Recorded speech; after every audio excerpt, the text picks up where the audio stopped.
Hi, today I'm gonna teach you how to solve numerical problems. As I know, for the bright side of your academics, being a brilliant student and getting highest marks, your numerical portion is the first impression of your physics subject.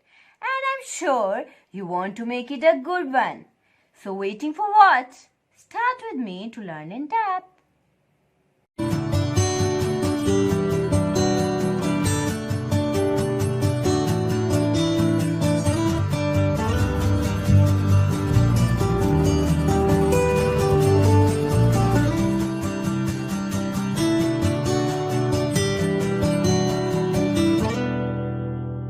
Bismillahirrahmanirrahim and Assalamu alaikum.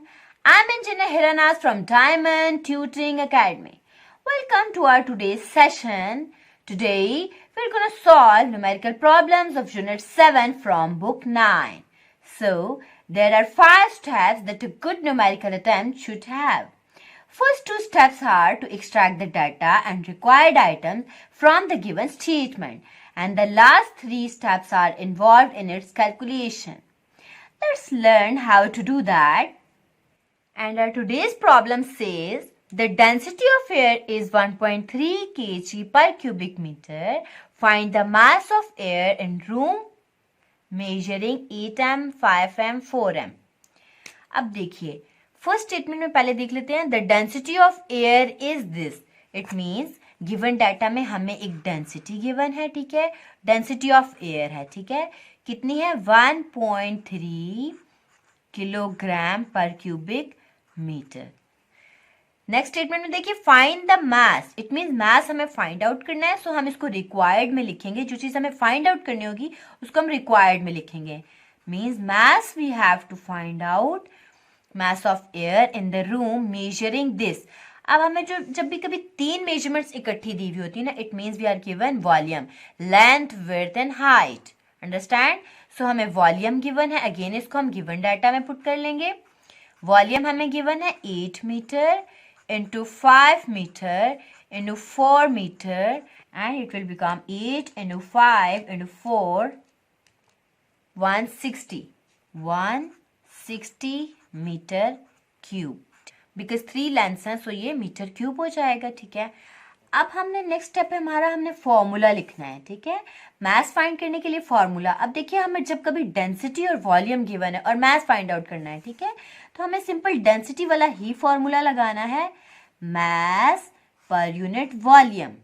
अब इसमें से जो चीज़ हमें required है ना, इस formula को उस पर स्विच कर लीजिए. देखिए हमें वॉल्यूम भी गिवन है, डेंसिटी भी गिवन है, वॉल्यूम भी गिवन है, बट हमें मास तो नहीं गिवन और मास ही हमें फाइंड आउट करना है. तो हम इस फॉर्मूला को रीअरेंज कर लेते हैं मास के लिए. डेंसिटी इंटू वॉल्यूम, इस वॉल्यूम को स्विच कर लें दूसरी साइड पे, तो ये फॉर्मूला हमारे पास मास के लिए बन जाएगा. So it means mass is equals to density into volume. और हमें डेंसिटी भी गिवन है, हमें वॉल्यूम भी गिवन है, ठीक है. तो सिंपली हम इस फॉर्मूला में वैल्यूज पुट कर लेंगे, ठीक है. So mass of air is, density of air हमें गिवन है 1.3 kg पर मीटर क्यूब, ठीक है. एंड वॉल्यूम क्या गिवन है हमें? 160 मीटर क्यूब. मीटर क्यूब से कैंसल आउट हो गए. और 1.3 into 160 it will give us 208. It means 208 kg is our mass. Understand? So next our step is to write the result. How will write here? First we have to put here hence, then comma, then सवाल में देखिए find the mass of air लिखा हुआ है, तो result में भी आपने लिखना है mass of air, यानी इसी क्वेश्चन को आंसर करते हुए mass of air is, क्या mass आया है? 208 kg, and that's all. Understand? So the statement of our next numerical is, a student presses her palm by her thumb with a force of 75 Newton. What would be the pressure under her thumb having a contact area of this? ठीक है, पहले तो data लिख लेते हैं, फिर इसकी statement पे कॉन्सेंट्रेट करते हैं. फर्स्ट ऑफ ऑल देखिए, हमें with the force of 75 Newton, हमें फोर्स गिवन है 75 न्यूटन की, ठीक है। What would be the pressure, it means हमारा जो रिक्वायर्ड आइटम है वो है प्रेशर, जो कि हमें फाइंड आउट करना है, ठीक है। Under her thumb having a contact area, again area given है हमें 1.5 सेंटीमीटर स्क्वायर, ठीक है। अब हम इस स्टेटमेंट को समझ लेते हैं। देखिए यहाँ पे कह रहे हैं कि एक स्टूडेंट है जो कि अपनी पाम को, अपनी इस हथेली को दूसरे हाथ से, थंब से एक फोर्स अप्लाई करके प्रेस कर रही है, ठीक है। अब इस थंब से जो वो फोर्स अप्लाई कर रही है ना, जितनी वो फोर्स है 75 न्यूटन, और इस हथेली के यानी कि इस पाम के जितने एरिया पे वो फोर्स अप्लाई कर रही है ना, वो एरिया है 1.5 सेंटीमीटर स्क्वायर, ठीक है। यानी कि अगर इसकी लेंथ और विड्थ देखी जाए, इनको आपस में मल्टीप्लाई करके जो एरिया आ रहा है हमारे पास 1.5 सेंटीमीटर स्क्वायर आ रहा है, ठीक है। इतने एरिया पर ही 75 न्यूटन की फोर्स अप्लाई कर रही है। अब आप वो प्रेशर फाइंड आउट करके दें कि जो फोर्स के इतने एरिया पे लगने से जनरेट हुआ, अंडरस्टैंड। सो हमने वो फाइंड आउट कर लेना है। अब हमें पता है कि प्रेशर क्या होता है, apply force on some unit area. So हम इसका फॉर्मूला लिख लेते हैं, pressure is applied force on some unit area, और इस केस में यूनिट एरिया हमारा पाम का एरिया था, ठीक है, और फोर्स क्या थी जो हम थंब से प्रेस कर रहे थे, 75 न्यूटन फोर्स अप्लाई करके, ठीक है। हमारा नेक्स्ट स्टेप क्या है, हमने कैलकुलेशंस करनी है, तो हमने इस फॉर्मूला में वैल्यूज पुट कर लेनी है, ठीक है। फोर्स कितनी लगाई थी हमने, 75 newton, so you have to put here 75 newton, and the area, कितना एरिया कवर किया हुआ था थंब ने, 1.5 centimeter square. Sorry, we have to first convert it into meters. So centimetre square है, सो सेंटीमीटर से मीटर में जाने के लिए हमें 100 से डिवाइड करना होता है।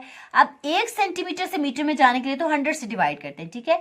लेकिन क्योंकि यहाँ पे 2 सेंटीमीटर स्क्वायर है यानी कि 2 मीटर्स हैं, ठीक है, बिकॉज हमें पता है एरिया क्या होता है, लेंथ इनटू लेंथ, ठीक है। तो एक का अगर यूनिट सेंटीमीटर है तो दूसरे का भी यूनिट सेंटीमीटर है, सो इन दोनों को हमें कन्वर्ट करना है, सो हम 2 टाइम 100 से डिवाइड करेंगे, ठीक है।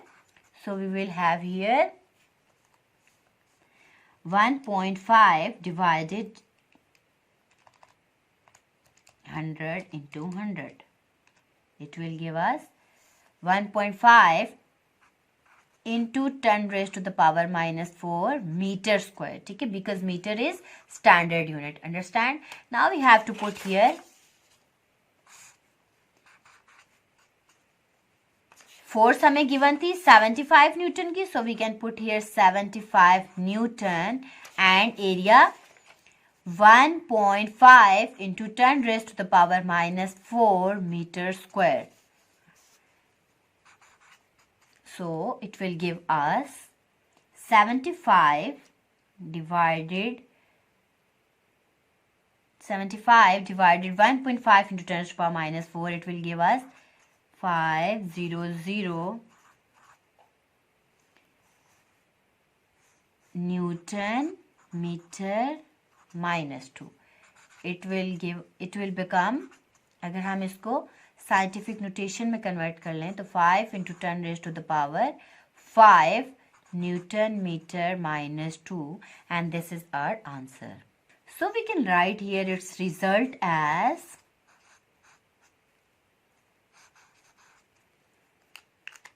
कैसे लिखेंगे हम इसका रिजल्ट, सबसे पहले आपने लिखना है हैंस,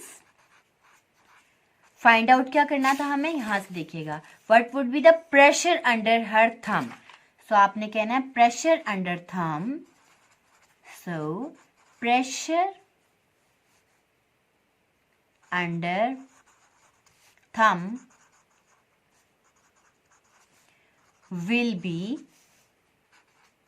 कितना प्रेशर आया है, 5 into 10 raised to the power 5, understand? And that's all. So our next problem says the head of pin is a square of side 10 mm. Find the pressure on it due to the force of 20 Newton. इस statement को थोड़ा समझ लेते हैं। दे are talking about कि एक pin है, ठीक है, उसके हेड की एक साइड 10 mm है, ठीक है, और उसका जो स्क्वायर है वो इसका पूरा हेड है। अब किसी भी चीज का स्क्वायर क्या होता है? It means they are talking about area. अब देखिए हमें एक लेंथ गिवन है, ठीक है, लेंथ हमें गिवन है कितनी? 10 mm की, ठीक है, और कह रहे हैं कि इसका जो पूरे का पूरा हेड है वो स्क्वायर ऑफ दिस साइड है, ठीक है। स्क्वायर ऑफ दिस साइड मतलब इसी लेंथ का स्क्वायर है वो, ठीक है, इसी लेंथ का स्क्वायर है। इसी लेंथ का स्क्वायर मीन्स कि लेंथ इनटू लेंथ है, ठीक है, और हमें पता है कि लेंथ इनटू लेंथ क्या होता है? हमारे पास एरिया होता है, ठीक है। दो लेंथ्स कभी भी मल्टीप्लाई की जाए वो उसका एरिया होता है। इट मीन्स कि ये जो पिन का हेड है, इस हेड का जो टोटल एरिया है वो बताया जा रहा है, स्क्वायर ऑफ दिस लेंथ है, ठीक है। अब देखिए मिलीमीटर में हमें लेंथ गिवन है, हमें पता है कि मिलीमीटर तो स्टैंडर्ड यूनिट ही नहीं है, ठीक है, स्टैंडर्ड यूनिट तो मीटर है, तो पहले हम इसको मीटर में कन्वर्ट कर लेते हैं, ठीक है। सो मीटर में कन्वर्ट करने के लिए इसको हम डिवाइडेड बाय 1000 करेंगे, ठीक है। सो ये हमारे पास आ जाएगा 10 × 10⁻³ क्योंकि डिनोमिनेटर से न्यूमरेटर में लेकर आए तो, ठीक है। एंड फर्दर अगर हम इसको कन्वर्ट करें तो हमारे पास आ जाएगा 0.01 मीटर, ठीक है। अब एक साइड की लेंथ हमें ये गिवन है, ठीक है, और हमें उसी को मल्टीप्लाई करने एक और लेंथ से ताकि हमारे पास एरिया आ जाए, क्योंकि एरिया भी स्टेटमेंट के अकॉर्डिंग हमें गिवन ही है, ठीक है। सो 0.01 × 0.01, ठीक है, सो ये हमें देगा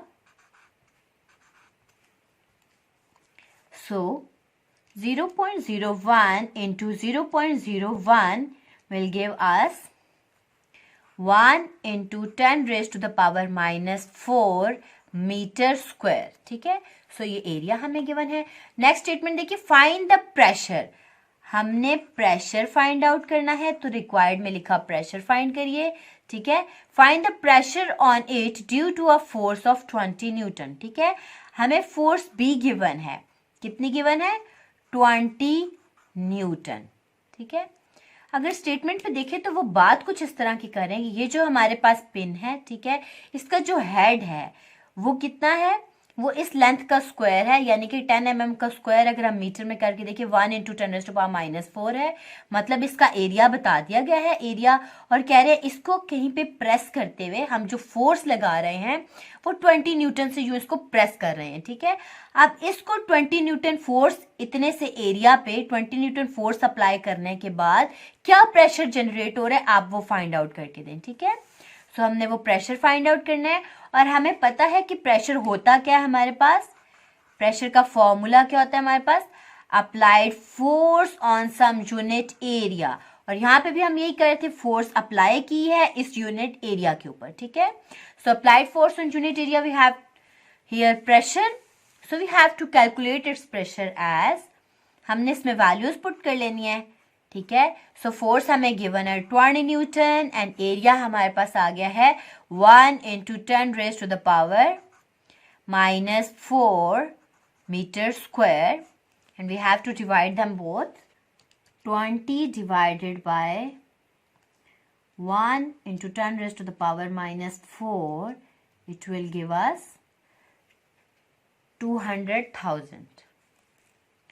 So pressure is 200,000 Newton per meter square. So अगर हम इसको साइंटिफिक नोटेशन में कन्वर्ट कर दें तो ये ज़्यादा एक्यूरेट हो जाएगा, 2 × 10⁵ Newton per meter square. So now we have to write its result as hence, ठीक है। अब सवाल में देखिए find the pressure on it, ठीक है, तो हम कहेंगे प्रेशर ऑन इट, किसकी बात हो रही है? पिन की बात हो रही है, ठीक है। So head of a pin की बात हो रही है, तो हम कहेंगे the pressure on head of pin is, क्या प्रेशर आया हमारा? 2 × 10⁵ Newton per meter square, and that's all. Understand? That's all for today. See you soon in the next video. If you like this video, hit the like button below, share it with your friends, and be sure to subscribe. Stay safe and healthy. Allah Hafiz.